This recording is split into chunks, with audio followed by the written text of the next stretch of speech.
Hurricane Helene made landfall as a Category 4 storm in Florida, but it's towns across western North Carolina, hundreds of miles from the coast and thousands of feet above sea level, that have seen some of the worst destruction. Communities once considered climate havens are now facing a harsh reality. There may be no such thing. William Brangham joins us now with more. William? That's right, Jeff. Asheville, which is temperate, inland, nestled up in the hills with lots of fresh water, often ranks high on lists of so-called climate-safe cities. But experts are skeptical of the idea that any community is truly out of reach of the impacts of climate change. This storm has driven that point home in the worst way possible. To discuss how a warming world impacts us all and what individuals and communities can do about it, we are joined by climate expert Alex Steffen. He writes the newsletter, The Snap Forward. Alex Steffen, so good to have you on the NewsHour. I mean, as I mentioned, Asheville for years has had this reputation as a haven, a place you could go to live a safe life in the woods and in the hills, insulated in some way from climate change. What does this storm tell us about that conceit? Well, I think it tells us three things. First, I think it tells us that nowhere is totally safe. And second, I think it tells us that while there are places that are relatively safe compared to others, even those relatively safe places can have a tragic disaster. And that means the third thing that we all have to be thinking in our own lives, in our own communities, about how we're going to prepare for what's coming and ensure that we have the best chances. As you mentioned, some places are more resilient than others and potentially more protected than others.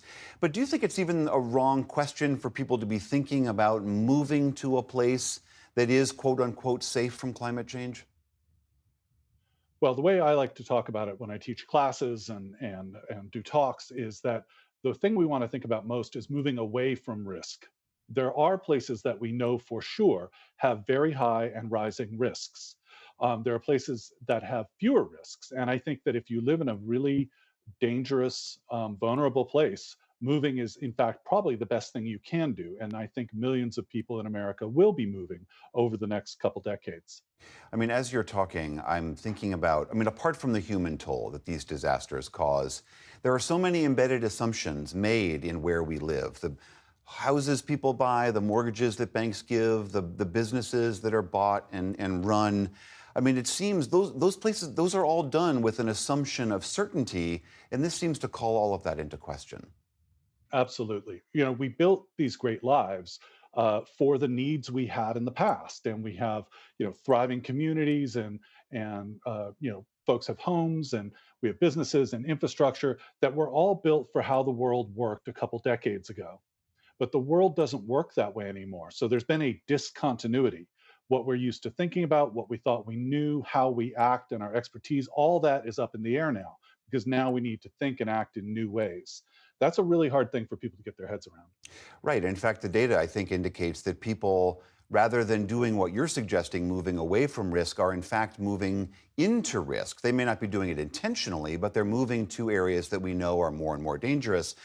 What should individuals do to try to make an assessment about smart moving if they're going to do so? Well, at the very basic level, we should be looking to resources like the FEMA risk maps that exist and making sure that we're not moving right into the jaws of harm. But at a larger level, we need to be thinking on a broader scale and understanding that each person's answers will be different based on their community, uh, their politics, their race, their creed, and that each person also can balance different risks more capably. And so we need to start digging into what actually makes a place safe, not just how endangered is it by climate change and other ecological problems, but how well is the community coming together? How effective is local government? It also seems that the role of government plays a big part here because every time we rebuild a coastal community that has been leveled multiple times by storms, you're signaling to people it's okay to move back here. It is okay to live near this beach or on this slipping wetland. I mean, what role would you like government to take, broadly speaking? Well, in an ideal world, we would be moving much faster to head off further climate change by lowering our emissions. And We would be engaged in a nationwide process of helping people who are at most at risk have supported migration away from those places, meaning that they have resources and help to actually make these moves, but also that we're making some tough choices, doing some triage about what places can we easily defend and what places might be a little too hard to save.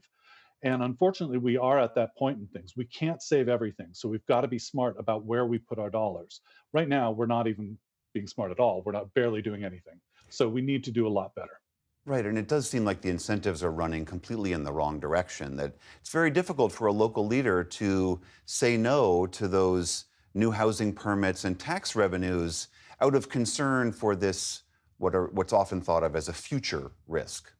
Yeah. I mean, if there's any lesson that we've learned from Helene and other storms and disasters, it's that we used to think of climate change as being something that would happen elsewhere sometime in the future and was somebody else's problem to worry about. And none of those things are true. It's here, it's happening where you live, and nobody's coming to save you. You've got to be part of the solution in your own life. All right, Alex Steffen, who writes the wonderful newsletter, The Snap Forward, thank you so much for being here. My pleasure. Thanks for having me.